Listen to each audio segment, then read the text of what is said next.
can't even lie to you guys. Um, I don't know what's going on. We'll talk about that later. But anyways, thank you guys for coming back to my video. Make sure you guys like, comment, subscribe, all of those good things. Make sure you hit the notification bell and be notified of every time I decide to put up a new video, okay? I don't know what's going on with my other vlogging phone, so I don't know. But I'm on the roll with getting these videos out for you guys. I don't think you can see, but if you haven't saw, you can go to my channel and see all the videos that I have scheduled to come out. Because for some reason, I had a lot of them just sitting there not edited. And I'm thinking to myself, I have a lot of recording to do. No, bro, you just haven't edited. But I got a new computer, and I'm gonna do a video on that today. Also, so you guys will see this again, see this, so don't say nothing, just enjoy the video, okay?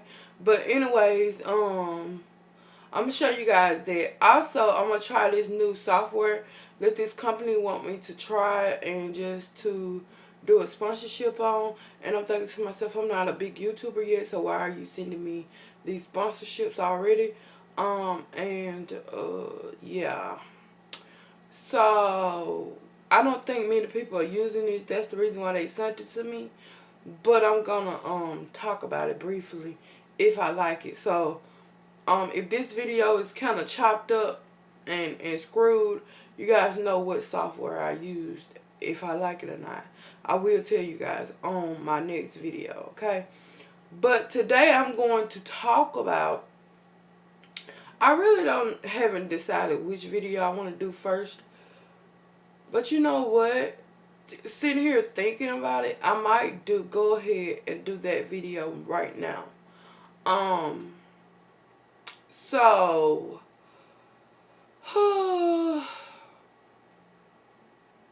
a year ago, I started at this company.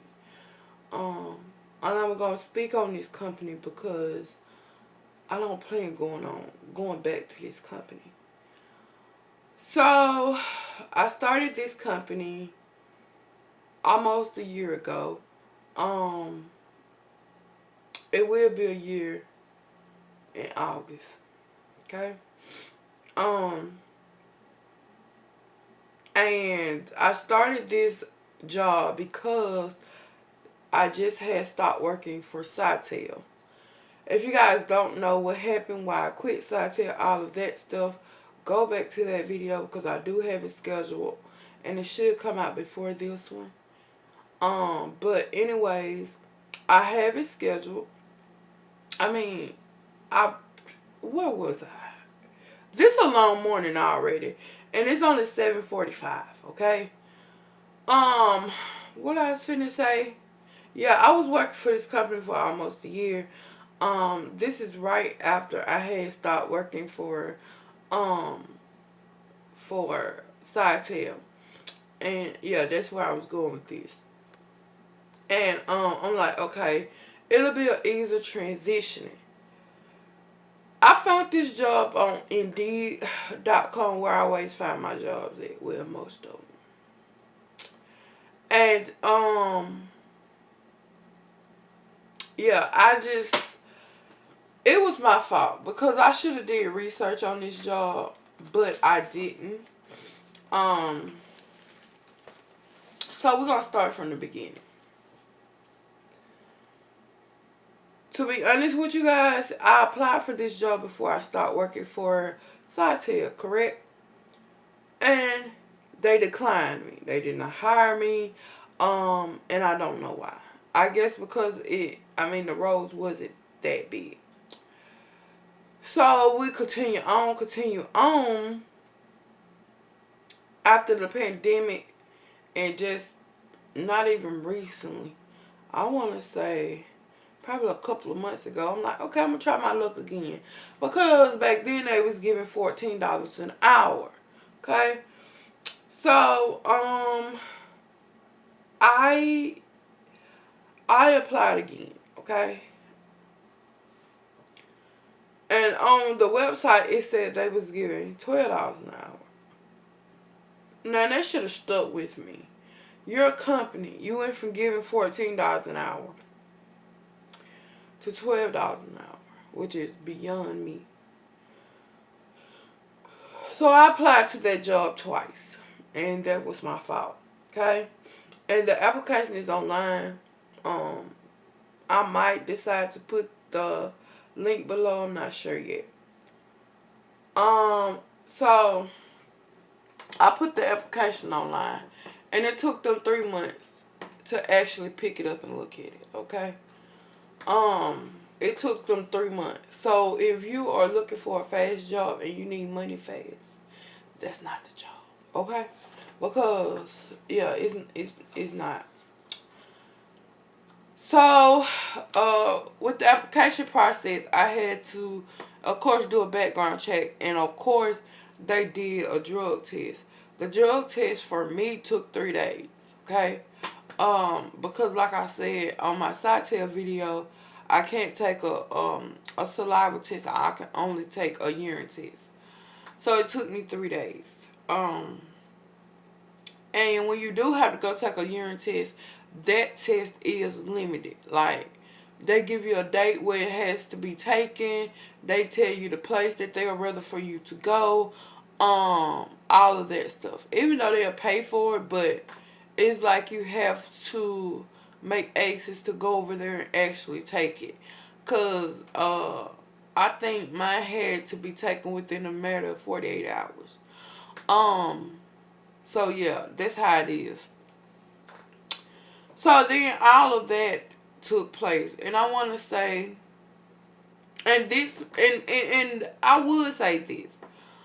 This job is, this job is remote. And it does work faster than side. I would say that. And the job I'm talking about, if you guys don't know, is Continuum Global Solutions Call Center. It's a remote call center that the contract that I was under was Cox Cable. And I honestly feel like Cox Cable is screwing people. Let's be honest, okay?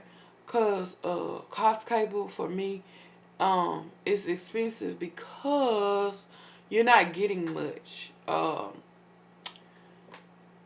And I feel like they sometimes mistreat their customers. And sometimes they mistreat their employees, but we'll get to that. But like I said, training and orientation is 4 weeks, okay? And this is where my story begins, okay? So, they do send you all your equipment. I totally appreciated that because at the time, everything decided to stop working on me. All my equipment. The equipment that I purchased. So I was grateful for that. That's what I was grateful for. But it takes a long time to get that equipment. And the only thing that I kind of hate is they schedule your training and everything before everybody get their equipment.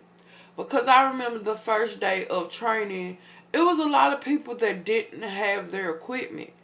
Let me back up. I started out at this call center being on the chat line. The chat line is basically where people go online and instead of calling in, they rather text or whatever. That's what I started on. The easiest contract ever. Because it wasn't that many. At first, it wasn't that many chats. But then as it goes on, the chats get more and more, but later on in the week, you're like, okay, the chats are slow as hell. But back to the training orientation. Like I said, training orientation lasted 6 weeks. At this time, they had to send me my equipment because I was working off of my phone. And honestly, you guys, if I didn't have this phone, I wouldn't, I just don't know. Because I do everything off of my phone now. And that's just the way I work. But training and orientation lasted for, like I said, 6 weeks. The first 1 to 4 weeks, it's in the classroom. And this is where it kind of screwed up, because the first week of training, it was a lot of system issues, and I'm thinking to myself, okay, if it's known issues, then people will not get penalized for it. One of my buddies worked there, and he said that his monitor went out. He told me they was trying to say that he the one that broke the monitor. And that was kind of red flag to me, because you send all of this stuff in bubble wraps, right? And it's like 100 and some degrees on a truck. So what do you expect? You get what I'm saying? Like, FedEx don't give a fuck about what's in your package. When they bring it to your house, they gonna throw it on your porch and leave. And that's with any company. And I feel like the only people that I really haven't had a big thing with is UPS, because I feel like they always come knock on the door, and when you're not there, they always try their best to put it on top of something. They never lay your stuff on the ground where pets or anything could get to it. I done had, when I first got my system, I was supposed to be here, but I wasn't. And there was another red flag, because you're supposed to sign for it. Again, this is FedEx. Again, I did a video on FedEx. So I was this is a side story. But anyways, and it goes along with this story. But I came home one day from a meeting, and I'm like, okay, I was gonna make it before FedEx came, because FedEx, again, they come super fucking late in the afternoon. Okay, so I'm thinking to myself, okay, I'm gonna make it home before he do. But of course, something had to happen. I had to turn around and go take care of it. So I get home. Now, mind you guys, it's been raining all day. I expect for them not to leave the package here, because I have to sign for it. So I really didn't worry about it. You get what I'm saying? So when I get here, my equipment was on the ground with water. So I'm thinking to myself, is no way that this computer still works. So of course I take a picture of it, and I keep this picture, make sure I got the date and the time and all that stuff. And I'm still thinking to myself, okay, this not right, because I supposed to sign for it, right? So of course it already said that it been signed by my name. And I'm thinking to myself, I never signed it. Now, mind you guys, it was a lot of people who said they did not receive the equipment, but it still said it was signed. And that's FedEx's problem.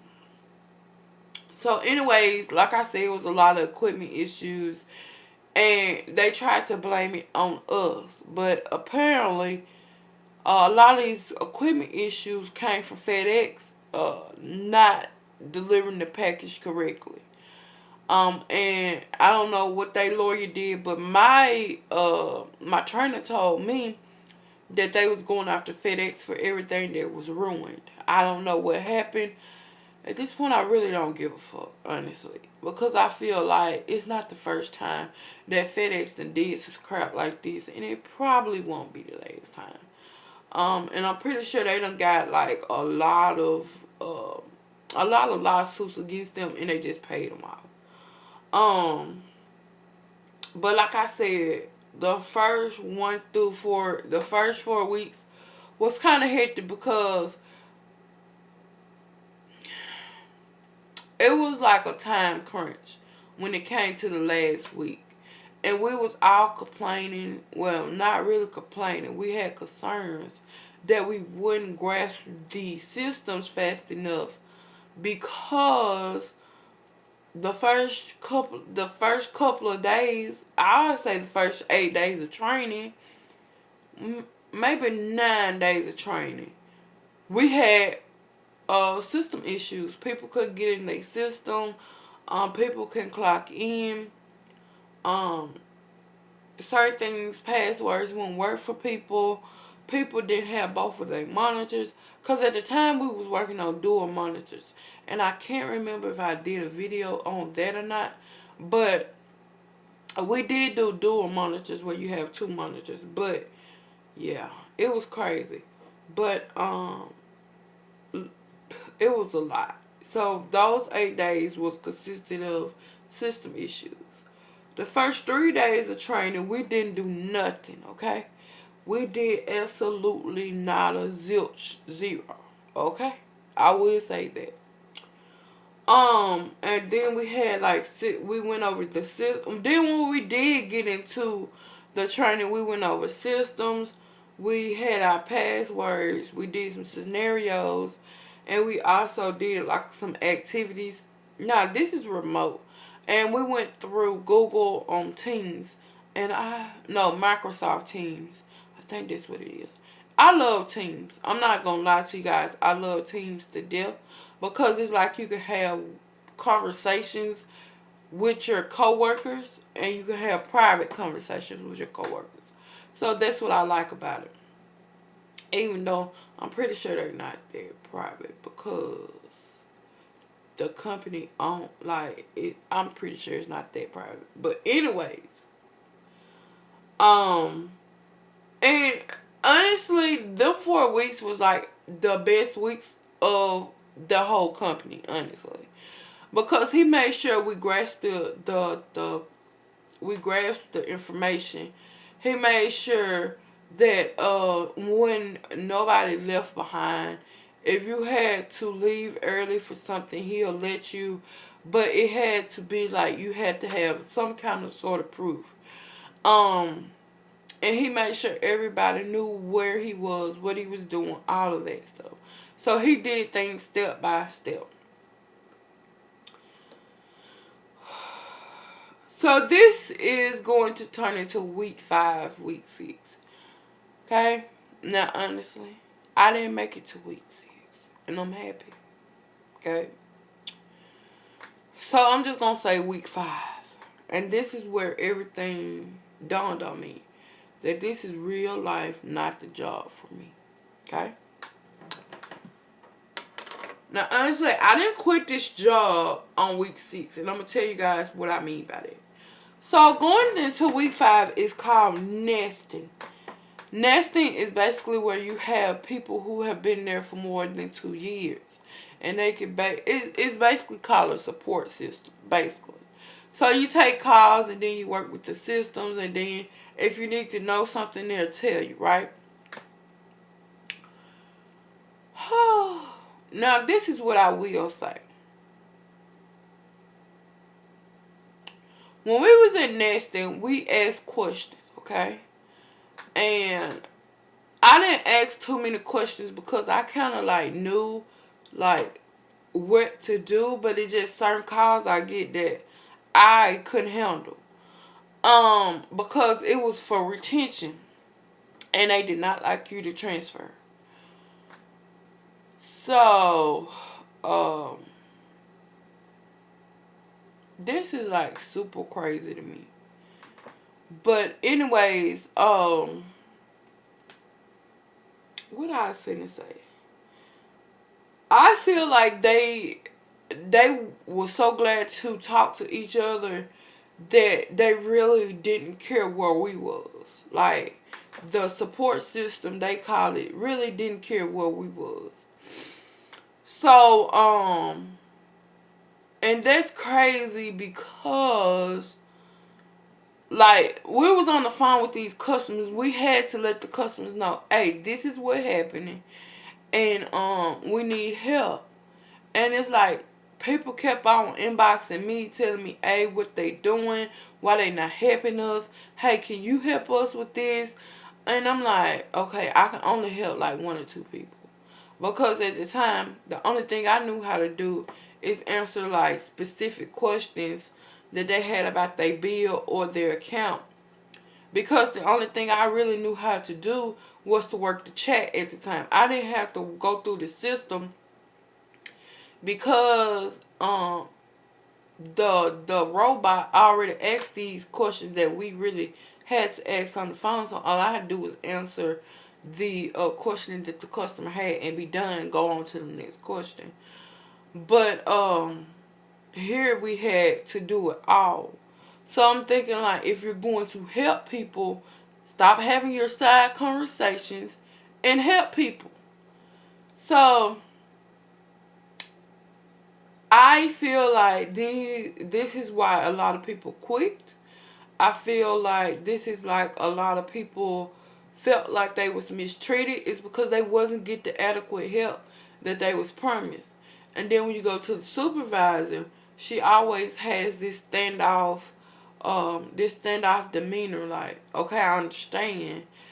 Basically, the tables turn. They treat you like you're the customer and they're the employee. You get what I'm saying? Like, they'll try, I understand, we're trying our best to reach everybody, blah, blah, blah. You get what I'm saying? And for me, that's like you're pushing my issue to the back burner.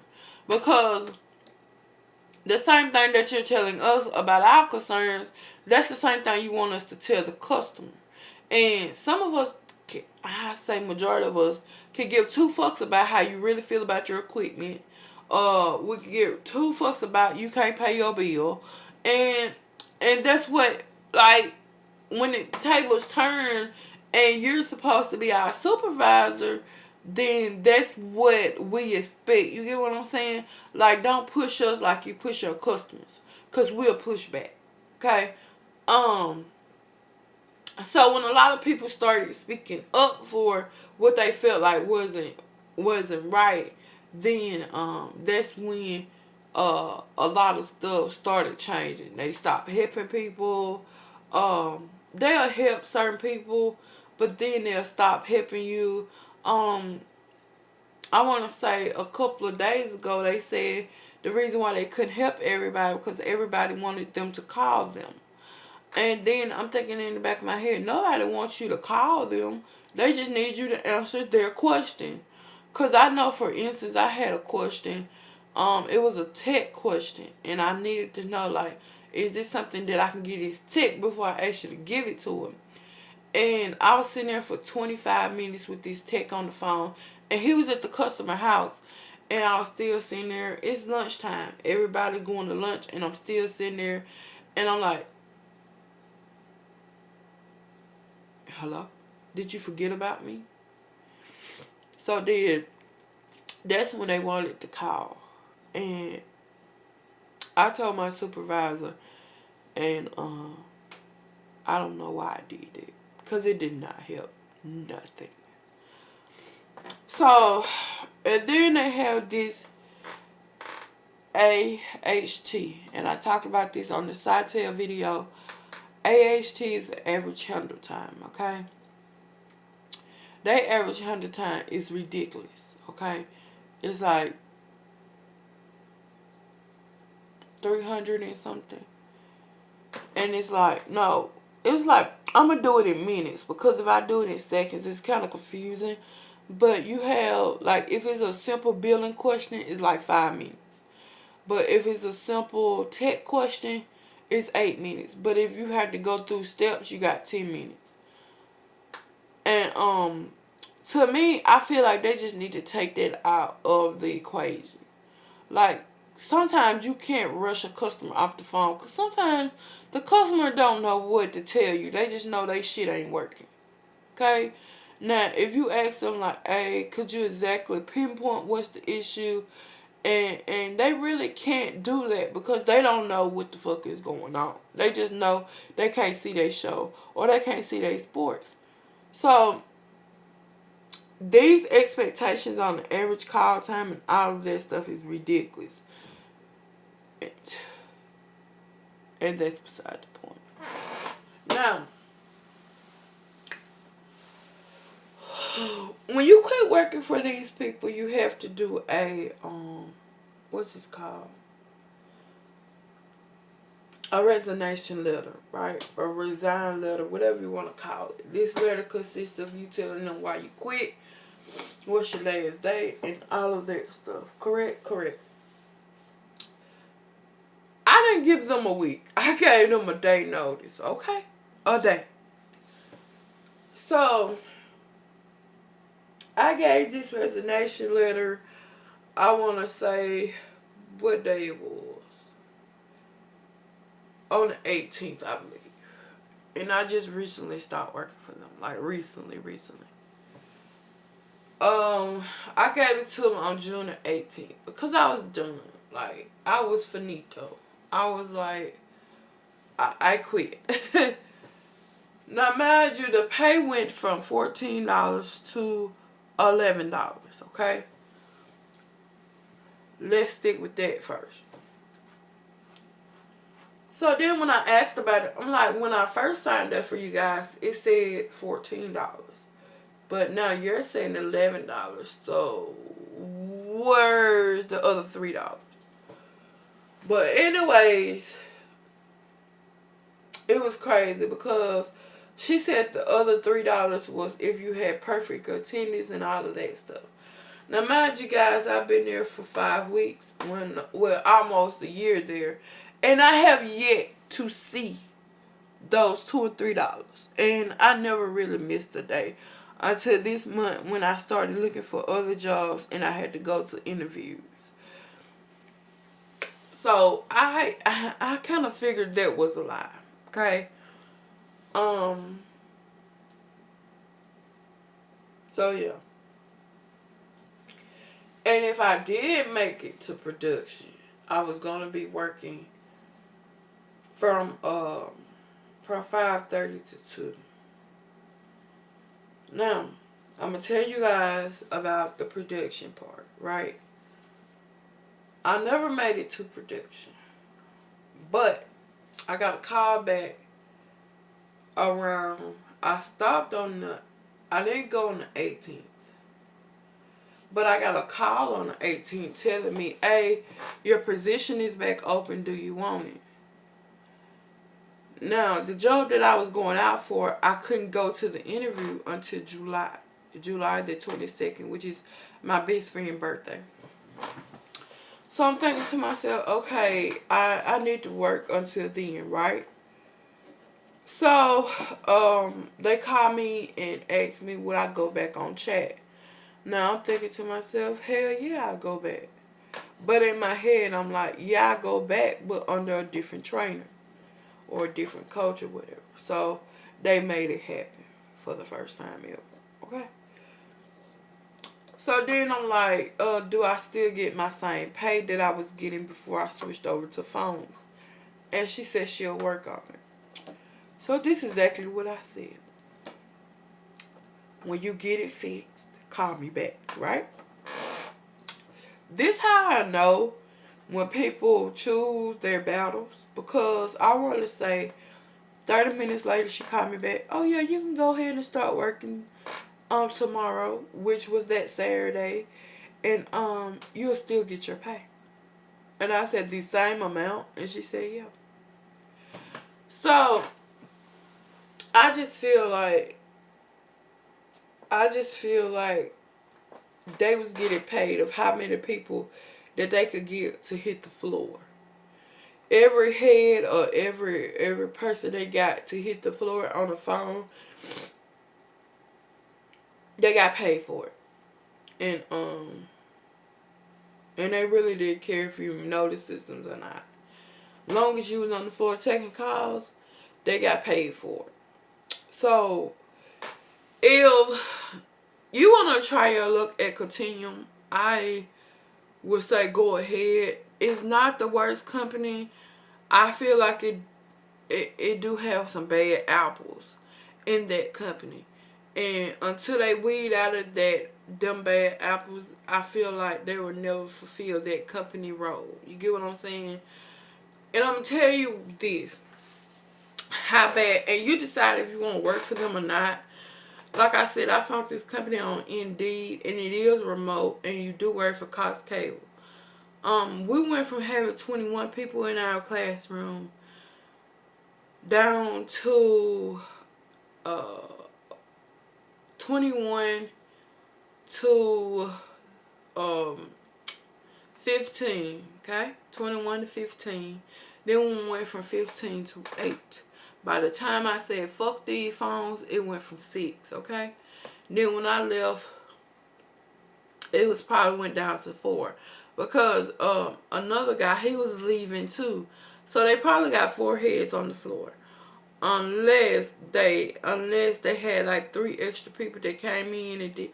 I don't know, but all I know in my class that we had there was 4 people. And I got a phone call from my trainer that I had from when I was going to orientation and training, and he asked me what had happened, and I told him. So yeah, that's the end of that story.